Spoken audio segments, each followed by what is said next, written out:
I spilled hot soup all over his black suit, and for one breathless second, I was sure my life was over. The bowl slipped from my trembling hands in a crowded restaurant near campus, steam rising like smoke from a crime scene. Conversations froze. Plates clinked. My heart slammed so hard it hurt. The man I'd drenched didn't shout. He didn't move. He just looked down at the stain spreading across his chest like a dark secret, darkening expensive fabric I could never afford in a lifetime. "I'm so sorry," I whispered, already reaching for napkins that kept tearing in my fingers. I can pay for the cleaning. I'll work it off. Please." My voice cracked on the last word. Please. I didn't even know what I was begging for: mercy, patience, a miracle. People were staring now. I could feel it. Their eyes burning into my back, already judging the clumsy girl who just ruined a powerful man's night. He studied me with eyes that felt older than the city outside, quiet, sharp, unreadable. The kind of eyes that didn't miss anything. Then, impossibly, he smiled. Soft. Almost sad. "Sit," he said gently. "You're shaking." That was the moment everything shifted.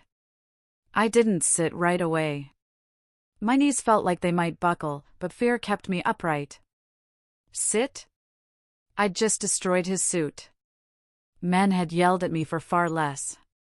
Men had called me names, grabbed my wrist, demanded managers. This man simply stood there, calm as if chaos didn't recognize him. I'm fine," I lied, my hands still trembling as I dabbed uselessly at his chest.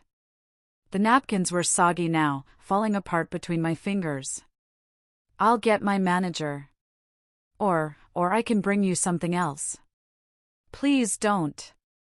"Hey," he said softly. One word. Low. Controlled. It cut straight through the noise in my head. "Look at me." I did. I don't know why. I just did. Up close, he smelled faintly of clean soap and something darker, like rain on pavement. His jaw was sharp, his face calm in a way that made my pulse stumble. He wasn't angry. That scared me more than anger ever could. "You didn't do this on purpose," he said. Not a question. A fact. Breathe. I realized then that I wasn't. My lungs burned as I sucked in air. My chest felt tight, like someone had wrapped a rope around it and kept pulling. "I can't afford," I started, because money was always the fear underneath everything. He glanced down at the ruined suit again, then back at me. "I can," he said simply. Something about that, how easily it came out of his mouth, made my throat ache. He took the napkins from my hands, his fingers brushing mine for half a second. Warm. Steady. The contact sent a strange jolt through me, like my body noticed him before my mind could catch up. "Please," I said again, quieter now. "I really am sorry." "I know," he replied. He turned slightly, addressing the stunned silence around us without raising his voice. "Everything's fine." And just like that, the restaurant exhaled. Conversations slowly resumed. Chairs scraped. Someone laughed nervously. Life moved on, even though mine felt like it was still teetering on the edge of something dangerous. "Sit," he repeated, nodding toward the empty chair at his table. I hesitated. Every instinct screamed that this was a bad idea. Sit with him? At his table? People were already whispering. I could feel eyes flicking toward us, curiosity buzzing. "I'm working," I said weakly. "And you're overwhelmed," he countered. 5 minutes won't ruin the world." I almost laughed at that. The world ruined me every day over much less. But I sat. The chair felt too big, too expensive. I folded my hands in my lap to stop them from shaking, staring at the edge of the table instead of his face. "What's your name?" he asked. I swallowed. "Why?" Because I don't like apologizing to strangers, he said. I told him. My voice sounded smaller than I wanted it to. He repeated it slowly, carefully, like he was tasting the syllables. Something about the way he said it made heat crawl up my neck. He paused, then shook his head once. Never mind. Never mind what? The words echoed in my head, sparking curiosity I didn't want to feel. I should get back to work, I said quickly, pushing the chair back. He didn't stop me. That somehow unsettled me even more. Take your time, he said. I'll still be here. Why did it sound like a promise? I rushed through the rest of my shift in a haze. Every time I passed his table, my heart jumped. He didn't touch his food. Didn't check his phone. He just watched the room like he was waiting for something, or someone.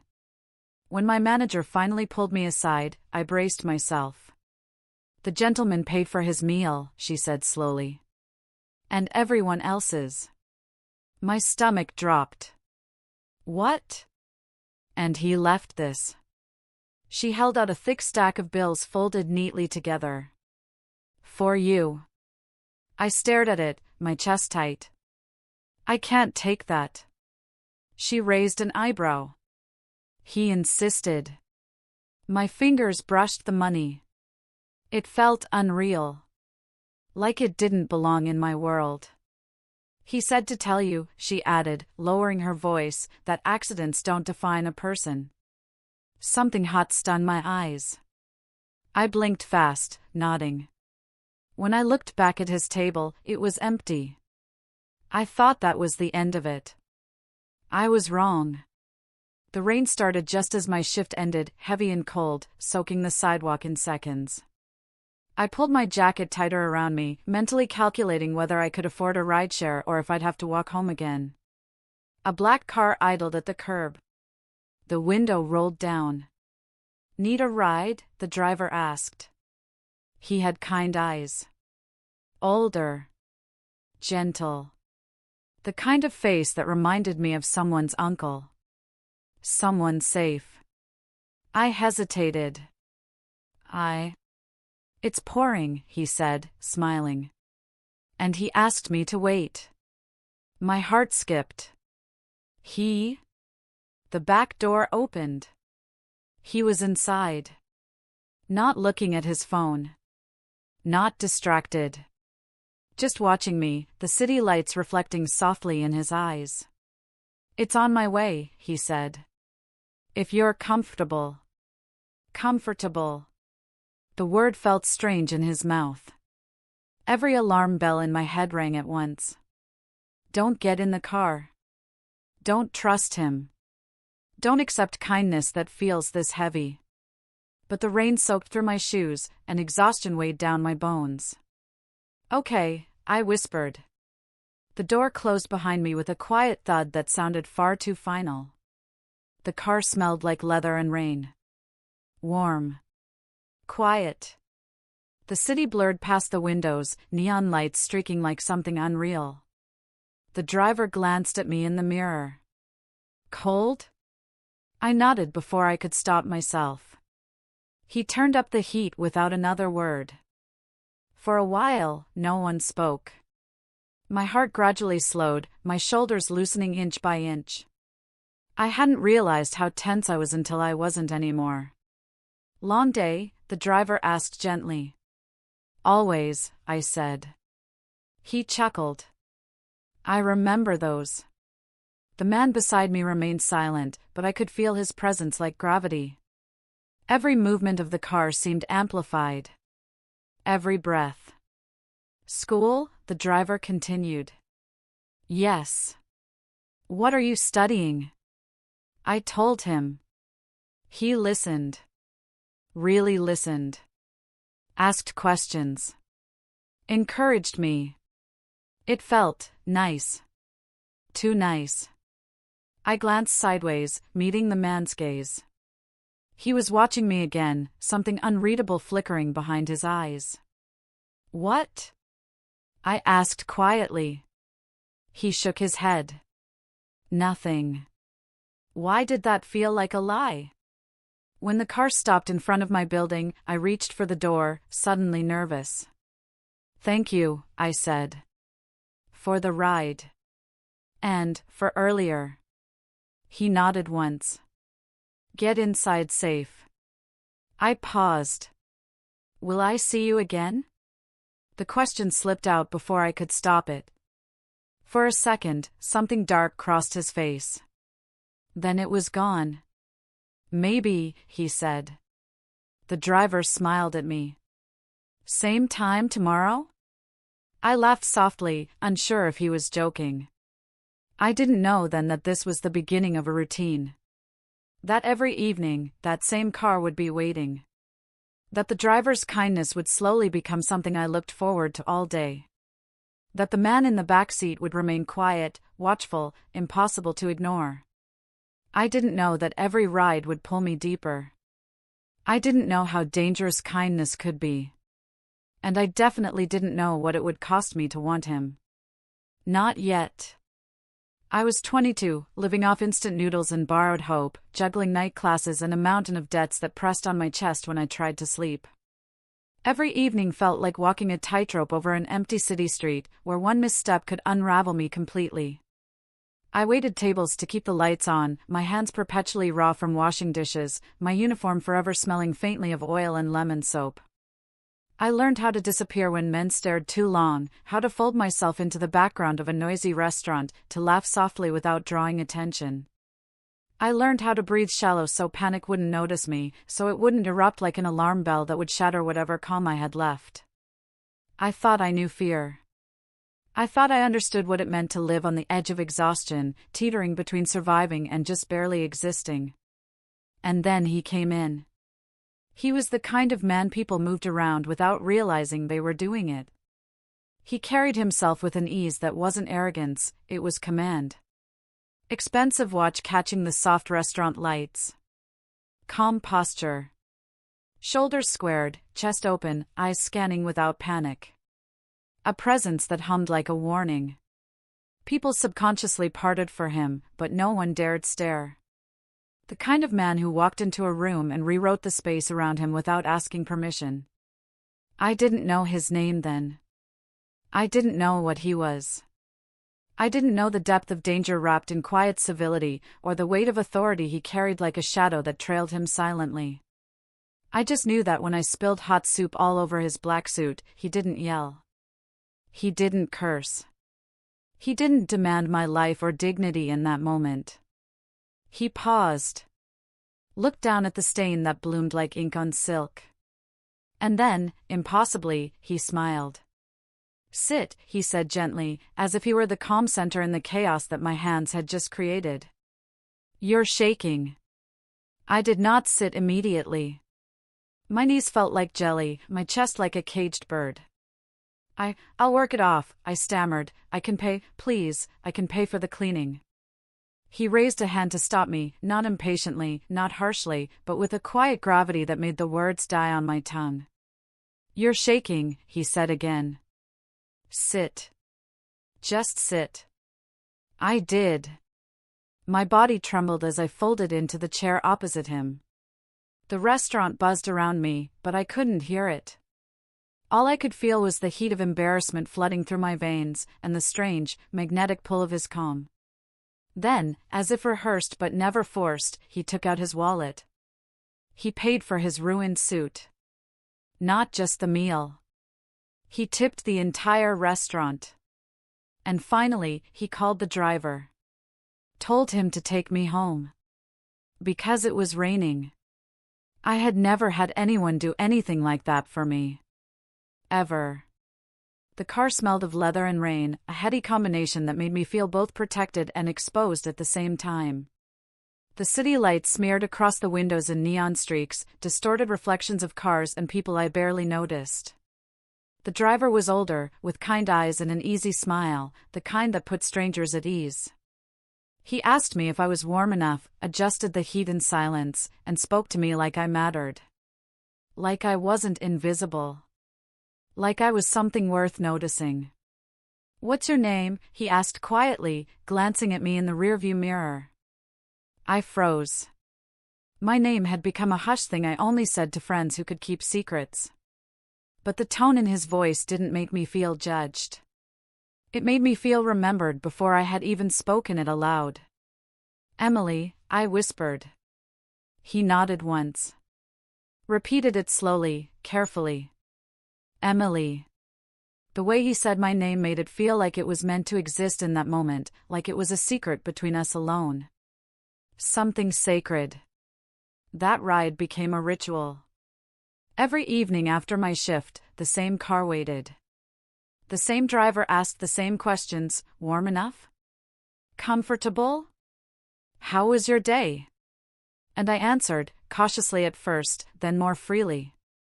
We talked about everything and nothing. My school stress, my landlord who never fixed the leaky faucet, my fear of opening bills that made the letters shake in my hands. He never rushed me out. Never crossed a line. Just listened. And in that listening, he gave me something I hadn't realized I needed: space to be vulnerable.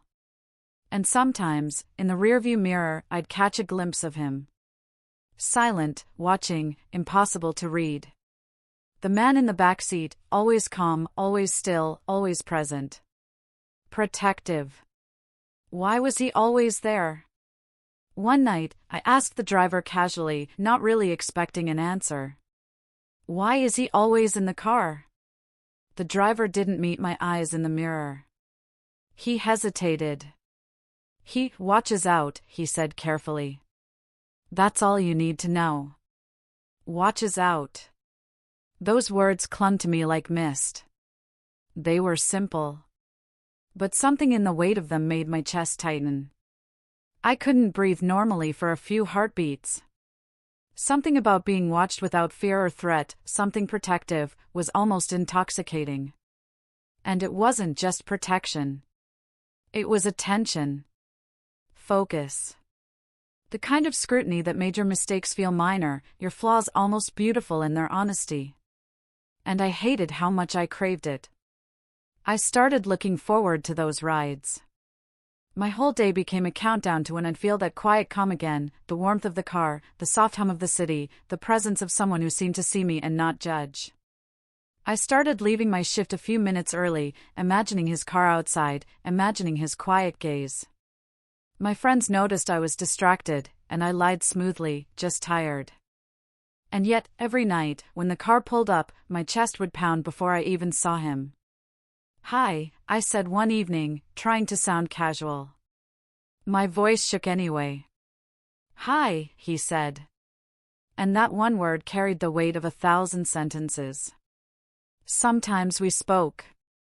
Sometimes we didn't.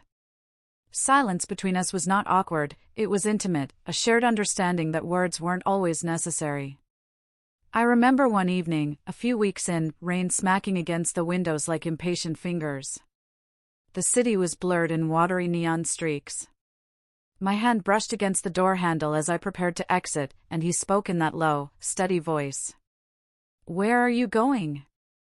"To my apartment," I muttered, suddenly aware that my hand lingered near his, though it wasn't touching him.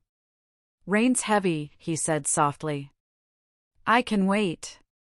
You don't have to rush inside." I swallowed hard. I didn't want him to wait. And yet, I wanted him to. I wanted that quiet attention, that silent company. I wanted to feel the warmth of someone who cared. I hated myself for wanting it. "Why are you always here?" I asked suddenly, my voice small. He didn't answer. Not right away. The silence stretched, pulling me closer to panic, and then he said simply, "Because you deserve to be seen." The words hit me like a jolt. Deserve to be seen. I hadn't realized how little I'd felt noticed before, how much I'd been trained to shrink into the corners of life. And now, sitting there in that car, I wanted more than I was willing to admit. Nights became this dangerous rhythm. I craved his presence. I imagined him when he wasn't there. I noticed small things, how he leaned back slightly, how his eyes lingered on me without words, how even the air seemed warmer when he was near. One evening, I couldn't stop myself. Why him, of all people? I muttered under my breath. The driver glanced at me in the mirror. Who? The man in the back, I said. Why does he care about me? Why is he here? The driver said nothing, only shrugged. But the shrug didn't settle me. It made me hungrier for answers I didn't dare ask aloud. Another night, a misunderstanding nearly unraveled everything. I saw him speaking with someone across the street, someone I didn't know. Their laughter reached my ears. My stomach twisted. Jealousy? Fear? Something sharp and unfamiliar clawed through me.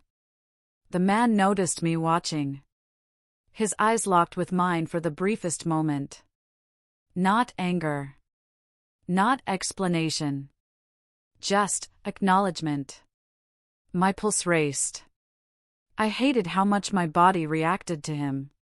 And yet, even in jealousy, even in longing, I learned. I learned patience. I learned that desire was complicated. That safety could feel like danger, and danger could feel like home.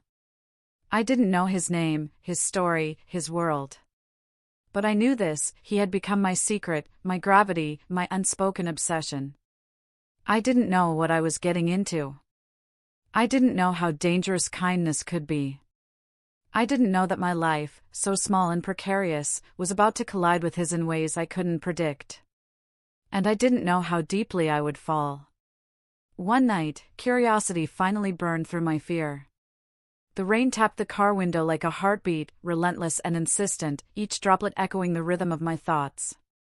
My fingers twined in my lap, nervously twisting the hem of my jacket, because I knew the moment I asked, everything could change. Who are you? I whispered, the words barely louder than the rain. The city outside became a blur of neon streaks and wet asphalt, lights reflecting off puddles that turned the streets into rivers of color. He didn't answer right away. Not immediately. He kept his gaze fixed straight ahead, hands resting calmly on his lap, and the silence stretched so long that my chest began to tighten. I could feel it, the way my heartbeat leapt and faltered, anxious and excited all at once. Someone you shouldn't get close to, he said finally. His voice was quiet, controlled, but it carried weight, a dangerous gravity I couldn't escape. The words landed in my chest like stones. My stomach clenched. Then why are you helping me? I asked, voice trembling slightly, betraying the tension I tried to hide. For a long moment, the car hummed with the soft patter of rain, the sound filling the space between us with a strange intimacy. Then his gaze met mine. Steady. Warm. Dangerous all at once. Like he was both a sanctuary and a warning at the same time. Because you dropped soup on me, he said, almost smiling, a small curve of his lips that made my knees weak even though we weren't close enough to touch. And because you looked like you needed someone to be gentle. The words undid me in a way I hadn't expected. A shiver ran through my spine. I wanted to retreat, to tell myself that kindness didn't mean anything more, but my body betrayed me. My chest ached, my fingers tingled, and I realized I had been craving this attention far more than I ever wanted to admit. I hated how much that undid me. Hated how fragile I felt, how exposed. My thoughts spiraled in a tight loop. Why him? Why now? Why does every word he speaks feel like a confession and a threat all at once? Days blurred into weeks. My life continued in its monotonous rhythm, classes, part-time shifts, late nights with instant noodles, but the moments I waited for, the moments I anticipated, were no longer about survival. They were about him. He started walking me to my door. Not touching. Just close enough that I could feel the warmth radiating from his body. Close enough that my senses betrayed me, making me acutely aware of the space between us. My heart learned his footsteps. The rhythm of his shoes against wet pavement became a pulse that matched mine. My body leaned toward him before my mind could stop it, before I could rationalize that this was madness. At first, I told myself it was harmless. That kindness didn't mean intention. That mystery wasn't romance. I repeated the mantra to myself over and over, as if saying it aloud enough times could prevent the dangerous thrill that bloomed in my chest whenever he drew near. But the nights changed me. One evening, the rain was lighter, misting the streets instead of hammering against the glass. I walked beside him, feeling the faint brush of his coat when the wind shifted, and I realized my entire being was tuned to him. My pulse jumped every time he glanced at me. I caught myself studying the way he carried himself, how he shifted his weight slightly, how his jaw tightened when he was thinking, how his eyes seemed to pierce through everything around him and somehow land squarely on me. "Did you have a rough day?" he asked casually, though his gaze lingered just long enough to make me aware of the tension that threaded between us. I shrugged, trying to appear nonchalant. "Same as always. Classes, work, bills." I tried to laugh lightly, but it came out more like a sigh. He glanced at me, expression unreadable, and then back to the street ahead. "You work too hard," he said simply. No judgment. No advice. Just an observation that somehow felt heavier than any reprimand. I wanted to tell him how much his presence had begun to matter. I wanted to confess that I thought about these walks, these brief moments, every day. That I measured the world by whether or not I would see him at the end of it. But the words stuck in my throat. I wasn't ready. I wasn't sure if I wanted to be. The tension built in ways I didn't understand. My body was always alert when he was near. My heart hammered with a dangerous rhythm I couldn't control. Every small smile, every quiet gesture, every subtle glance became a thread that wound tighter around me. One night, a storm rolled in. Thunder shook the city, and lightning cast fleeting shadows that flickered across his face. The wind whipped through the streets, and we were forced to walk under the narrow cover of a nearby awning. Water dripped from the edges, soaking our shoes. "You're soaked," he said, eyes briefly flicking to my jacket, damp and clinging. His tone wasn't concerned, at least not like anyone else's, but the way he looked at me made my chest constrict. "I'll survive," I muttered, trying to sound casual, but my voice faltered. "You always say that," he replied softly. There it was again, that quiet intensity that made every word feel layered with meaning. I wanted to ask him what he meant. I wanted to tell him that every time he spoke, it felt like a confession. But the words lodged in my throat, stubborn and dangerous. In the weeks that followed, our walks became a rhythm I couldn't ignore. My body learned the cadence of his steps. My ears trained themselves to hear him before I saw him. Every shadow that moved like his silhouette set my pulse racing. I caught myself turning my head even before the car pulled up at the end of the night, half expecting to see him, half afraid I would. I started noticing the little things. The way he tensed slightly when someone got too close. The subtle exhale he let out when he thought no one was looking. The faint crease in his brow when he was deep in thought. My mind catalogued it all like a secret library, storing each detail with reverent care. And then there was the smile. Rare. Almost imperceptible. But it existed. And when it appeared, even for a second, my chest ached with longing I didn't understand. One night, I couldn't hold back anymore. We had just reached my door, the quiet city humming around us, and I asked again, my voice barely above the wind. "Why do you stay close to me?" He didn't answer right away. His eyes flicked toward me, unreadable, dangerous, protective all at once. The streetlights caught the lines of his face, sharp and precise, and my breath caught in my throat. "Because someone has to," he said finally. "Someone has to, what?" "Watch over you," he admitted softly, almost reluctantly. The words hit me with a force I wasn't prepared for. My chest felt tight. My mind raced. "Why me?" I asked, voice trembling. "Why not someone else? Why do you care?" His gaze lingered for a long, unbearable moment, and I felt as though he could see every secret I had ever tried to hide, every fear, every vulnerability. "Because you're worth noticing," he said. I wanted to argue. I wanted to tell him that I wasn't worth it, that I was ordinary, disposable even. But the words died before they reached my lips. I hated how much that undid me. And yet, I craved it. Craved the quiet warmth of his presence. Craved the way he made me feel visible in a world that had long ignored me. Craved the small, silent intimacies that I knew weren't meant to be mine. I told myself it was harmless. That kindness didn't mean intention. That mystery wasn't romance. But the nights grew longer. The walks lingered. The quiet moments stretched into something I couldn't define, something that pulsed beneath my skin like a hidden current. One evening, the city was silent. The usual hum of traffic was replaced by the soft whisper of rain through narrow alleys. He walked beside me, shoulders close enough that I could feel the heat radiating from him. My heart raced uncontrollably, my body betraying me with every step.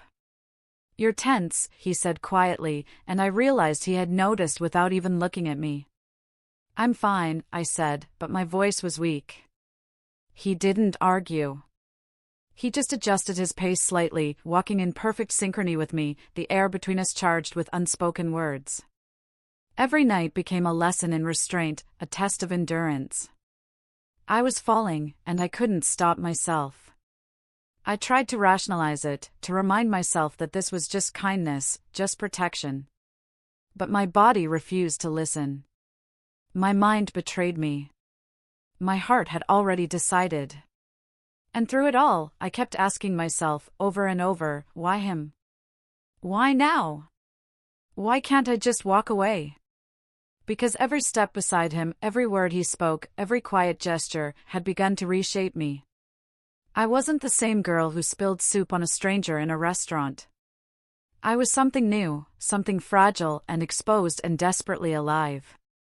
And I had no idea how dangerous that was. Then a girl from work leaned across the counter one night, eyes wide and trembling with the kind of excitement that always comes before a warning. "You know who that is, right?" she asked, her voice barely above the clatter of dishes and orders being shouted. My stomach dropped. I tried to laugh it off, but the laugh died in my throat. "Who?" "The guy with the driver," she said, lowering her voice conspiratorially. "That's him. The one they don't name. You don't spill soup on men like that and live." Her words settled in my chest like ice, sharp and relentless. Fear iced my veins. My hands curled into fists on the countertop, nails digging into my palms. I laughed, tried to brush it off, a hollow sound that didn't fool anyone, not even myself. The entire evening, I kept replaying her words, imagining the headlines: "Girl spills soup on dangerous man, miraculously survives." My pulse raced at the thought, my heart betraying me, thrumming against my ribs as if warning me that danger was closer than I realized. And yet, that night, when the black car pulled up outside the restaurant, my hands shook again. I wanted to run. I wanted to disappear into the wet streets, to dissolve into the rain and forget everything I had learned about him, about his presence, about the quiet gravity that had pulled me in without permission. "I can't do this," I said before he could even speak, my voice breaking, trembling. "I don't belong anywhere near you." He didn't argue. He didn't question me. He simply nodded, jaw tight, the shadow of a storm crossing his features, subtle, controlled, almost imperceptible. "I know," he said. The space between us was unbearable. I felt it like a pressure in my chest, a weight that made it hard to breathe. I missed the quiet that had become my refuge. I missed how he said my name, slow and deliberate, like it was sacred and fragile all at once. I missed the way he looked at me, as though he could see the pieces I hid even from myself, and he somehow found them beautiful rather than broken. Days passed in a blur of work and school, my life a fragile balancing act, until the bills came. I remember opening the first envelope with hands that shook despite my attempts at calm, the letters stark against the cheap laminate of my kitchen counter. Overdue notices. threats, demands, each one pressing against me like another layer of suffocating weight. My chest closed in. I fell to the kitchen floor, clutching paper like it could somehow hold me together, like if I pressed it hard enough, the letters would rewrite themselves into something forgiving. I cried for hours, a mess of raw emotion, my body shivering with the helplessness that had become all too familiar. The night stretched around me, dark and suffocating, until I finally collapsed into a restless sleep, paper clutched to my chest like a fragile shield. The next morning, there was a knock at my door. Hesitant, almost apologetic, yet insistent enough to pull me from the haze of sleeplessness. I opened it to find my landlord, confusion and unease written across his face. "Your debts are cleared," he said, voice uncertain. "All of them." I stared at him, the words making no sense. My chest fluttered, disbelief crashing over me like a wave. I don't understand," I stammered, voice shaky, the tears from last night threatening to resurface. He shrugged awkwardly. "I was told it had been handled. There's nothing left to worry about." Before I could ask who had paid, my heart already knew. Somehow, somewhere, a force I didn't understand had stepped in, had altered the trajectory of my life in a way that felt impossible. My breath caught. The room seemed to tilt, as if the universe itself had shifted, and I realized that he knew, that he had acted, that my fragile existence had been rewritten without my permission. That night, I found him waiting outside my building. The city hummed low, the neon lights casting reflections across wet pavement, painting the world in shards of color and shadow. His coat smelled of rain and something impossibly clean, something precise that belonged to him and him alone. The air between us was charged, taut with unspoken words, and I felt my knees weaken even before I took a step toward him. "You can't do that," I said, voice breaking despite my attempts at control. "You can't buy my life." "I didn't," he said softly. His tone was measured, calm, but it carried a weight that pressed against my chest. "I gave you air." The words hit me like a physical force. I blinked, trying to process the impossible, the surreal nature of what had just happened. "Why?" I whispered, my throat tight, tears blurring my vision despite my attempts at composure. He stepped closer, careful, deliberate, but never crossing the line without permission. He never reached for me. He never demanded. Yet the proximity of his presence made my body ache with a longing I didn't want to admit. "Because every time you got into that car, you trusted me," he said. "And I don't deserve that, but I won't abuse it." The words reverberated through me. My chest cracked open, my ribs aching with the weight of something I had not expected. I wanted him. I hated that I wanted him. The desire was a dangerous, intoxicating thing, unbidden and unstoppable, and my fingers itched to reach out, to touch, to anchor myself to him in a way that made sense only to me. Before I knew what I was doing, my palm pressed against his chest, fingertips brushing the solid, steady heartbeat beneath his coat. Steady. Real. Anchored. My body responded before my mind could intervene, leaning toward him despite every warning I had internalized. "Nothing about this is safe," I whispered, words trembling like fragile glass. "I know," he said. His voice carried no judgment, only acknowledgement of a truth we both understood but could not articulate fully. "That's why I won't ask you to choose me." His restraint, his carefulness, his refusal to demand my surrender, made the ache in my chest worse, sharper. I wanted more, but I was terrified of the consequences. Every fiber of my being screamed that this was dangerous, that falling deeper could cost me everything, and yet every heartbeat dragged me closer. And then the twist came. It came in the quietest, most ordinary of ways, the driver, his faithful, silent companion, speaking into a phone in low, urgent tones. I had come early that night, waiting for the car as usual, and I overheard him, words slicing through the hum of the city like a knife. "She can't know," the driver said, voice low, urgent. "He's stepping away for her. Orders went out this morning." My chest cracked open. The words slammed into me with a force that stole my breath. Stepping away, from me. My mind raced, visions of his absence flooding me with panic and grief before I could even formulate a question. My hands shook, my heart stuttered, and for the first time, I felt the raw, jagged edge of fear that this quiet, protective man might vanish from my life entirely. I confronted him that night, in the quiet of the car, city lights trembling around us like the pulse of the world. The rain had slowed, leaving a slick shimmer on the streets, reflections of neon painting the interior in fleeting, fractured light. "You're leaving," I said, voice taut with betrayal and fear. He closed his eyes for a fraction of a second, long enough for me to see the weight of a decision that had nothing to do with me personally, and everything to do with the world he inhabited. Then he opened them, steady and calm, and said softly, "Yes." "Because of me?" I pressed, the words burning in my throat. "Because of you," he admitted. "I won't let my world touch yours."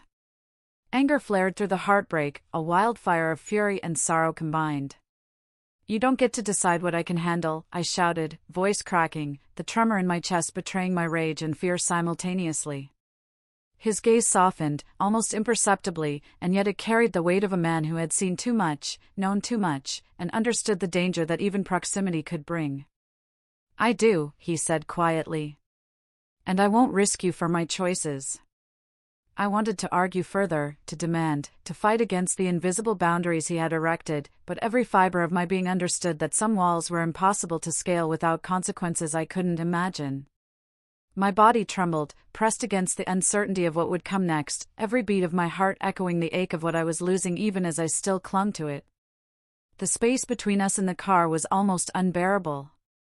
I could feel him, steady and controlled, the air between us thick with all the unspoken words, all the longing and fear and desire that neither of us dared articulate. I pressed my palm once more to his chest, feeling the solid heartbeat beneath the fine fabric, and whispered, "I can't let you go." "I know," he replied softly, the words a fragile bridge over the chasm that had opened between us. "And that's why I won't ask you to follow me. Not yet. Not ever." The car idled in silence, rain dripping from the mirrors, city lights flickering and bending around the glass. My body ached with the absence of him even while he remained, a taut wire of tension and unspoken emotion that left me breathless and alive all at once. And in that silence, in the quiet electric tension of the car, I realized that nothing about him was simple. Nothing about us was safe. Every choice, every glance, every word carried weight that threatened to shatter the fragile world I had built for myself. Yet I could not walk away. Because even in the midst of fear, betrayal, and the impossible, I wanted him. I wanted him more than I had ever wanted anything, and I hated myself for it, hated the vulnerability, hated the fragility he exposed in me with every quiet word and careful movement. And I knew, deep in the marrow of my bones, that the story between us was far from over. He looked at me then, really looked, like I was the only truth left in the world. Like everything else, the lights, the rain, the city humming with indifferent life, faded away under the gravity of his gaze. His eyes held a weight I couldn't name, a depth that made me feel both exposed and untouchable at once.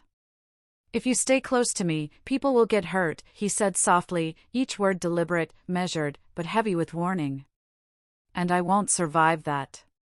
The words landed in my chest like stones. My stomach clenched, my fingers dug into the fabric of my coat. Silence swallowed us whole, the world around the city street fading into a blur of neon reflections and distant traffic, leaving only the two of us standing in that fragile, impossible moment. I wanted to argue, to tell him that I didn't care about danger, that fear wasn't a reason to retreat, that I was capable of holding myself together, but my throat went dry. Why him, of all people? Why now?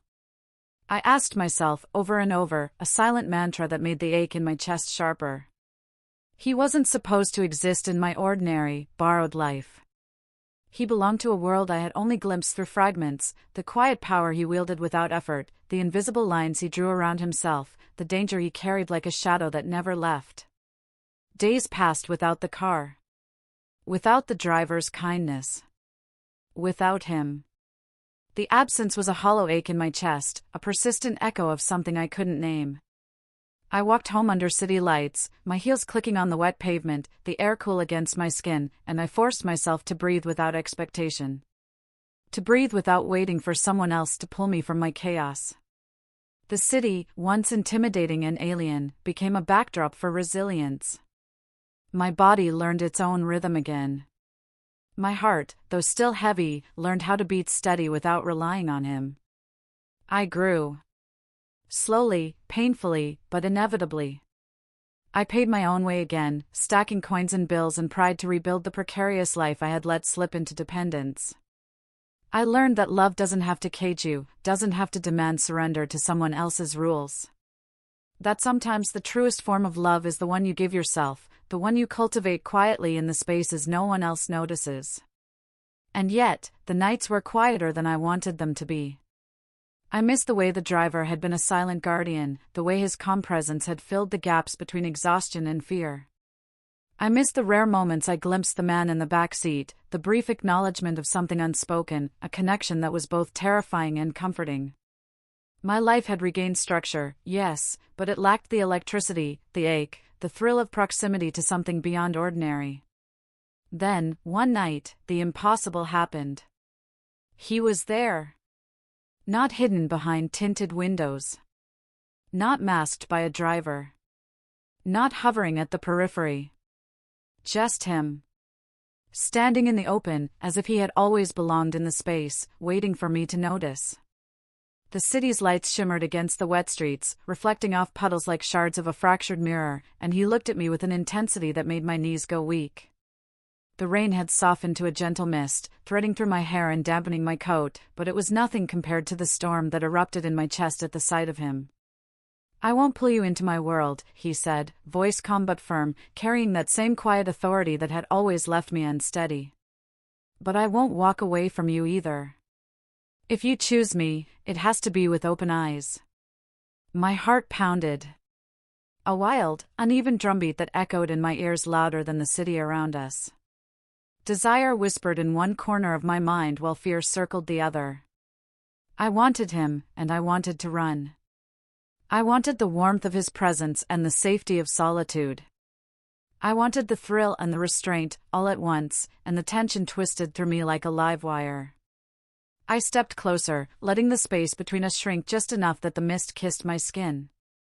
The decision felt monumental, though my legs carried me forward as if on instinct. "I choose honesty," I said, my voice low but steady, trembling at the edges. "And I choose myself." For a moment, his face softened. Relief broke through, mingling with longing, and it hit me with the force of a tidal wave. "Then we'll start there," he said, almost a whisper, almost a vow, and my chest loosened just enough to inhale again without fear. The city breathed around us, a living organism of neon, rain, and distant sirens. The lights reflected in the puddles at our feet, casting our elongated shadows side by side like a single entity. The streets, usually noisy and indifferent, seemed to hold their breath, waiting for the first act of what could become a new chapter.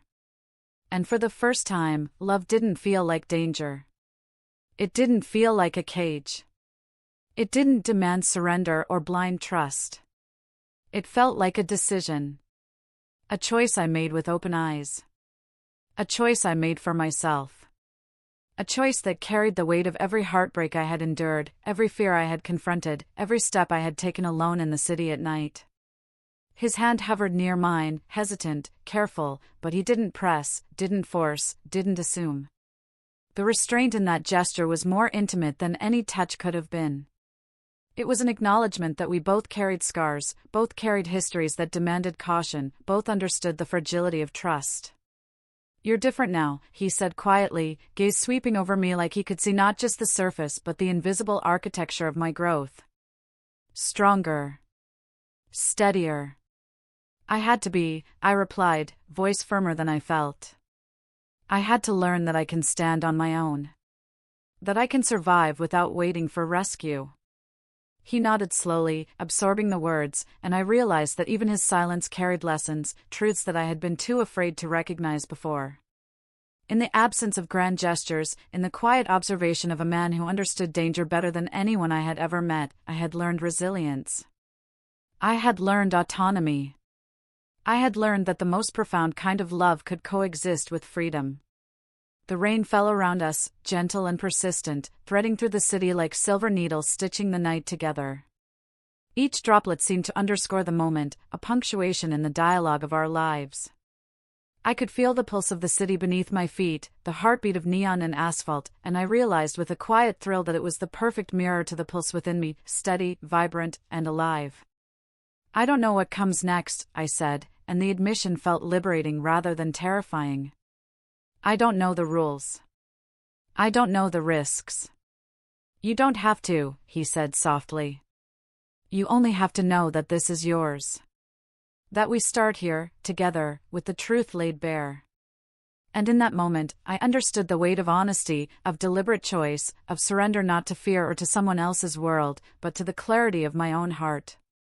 I stepped closer still, until the space between us was a thread of tension so fine it could snap with the slightest wrong move, and yet it held, taut and electric.